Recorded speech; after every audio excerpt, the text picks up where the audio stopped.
প্রশ্ন করেন।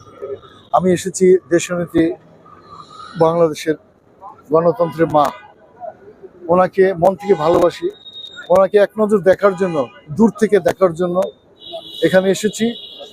কিন্তু আমাদের দলীয় মহাসচিব বারবার নিষেধ করেছেন এবং আমাদের মহানগর উত্তরের আহ্বায়ক আমিনুল ভাই নিষেধ করেছেন নেতাকর্মীরা যেন এখানে না আসে, কিন্তু আমি পারলাম না, আমার মনের আবেগে আমি চলে এসেছি।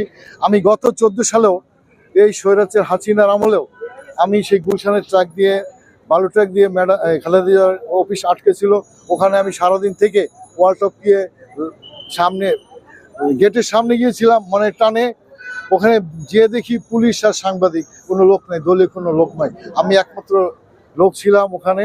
আমার তখন চিন্তা ছিল যে হয়তো আমাকে অ্যারেস্ট করতে পারে, মারতেও পারে, গায়েব করতে পারে। আমি তখন চলে এসেছি মনের টানে। তখনও গেছি ওয়ালটপকে, সেই বালু ট্রাক দিয়ে আমাদের দেশমন্ত্রীকে আটকে ছিল 14 সালে, সেখানে আমি যেতে পেরেছি।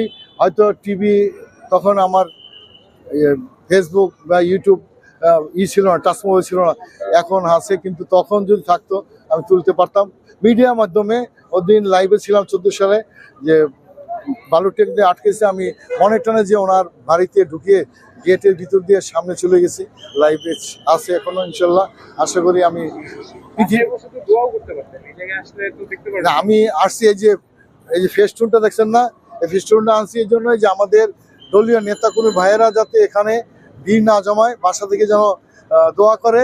এখানে যদি আমরা সবাই ভিড় করি, এখানে আরো আমাদের দেশনেত্রীর সাথে আরো রুগী আছে, যদি আমরা এখানে লক্ষ লক্ষ জনতা জড়ো হই, তাহলে ওনাদের চিকিৎসা সেবা ব্যাহত হবে। এর জন্য আমি ফেস্টুন নিয়ে এখানে দাঁড়িয়েছি, হয়তো বেশিক্ষণ থাকবো না, চলে যাবো।